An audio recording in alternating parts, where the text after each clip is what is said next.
સુરતના પાંડેસરા વિસ્તારની આશાપુરી સોસાયટીમાં એસએમસીની ટીમે દબાણ હટાવવાની કામગીરી કરી હતી। આશાપુરી રોડ પર છેલ્લા ઘણા સમયથી થયેલા દબાણને દૂર કરવા માટે પાલિકાની ટીમ પહોંચી હતી, જ્યાં માર્શલ સાથે ફેરિયાઓની ઝપાઝપીના દ્રશ્યો કેમેરામાં કેદ થયા હતા।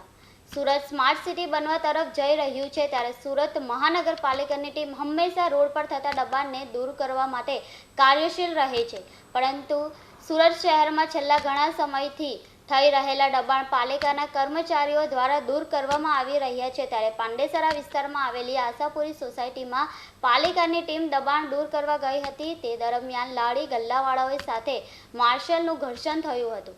સુરત શહેરમાં દર વખતે દબાણ દૂર કરતી વખતે ઘર્ષણ સર્જાય છે।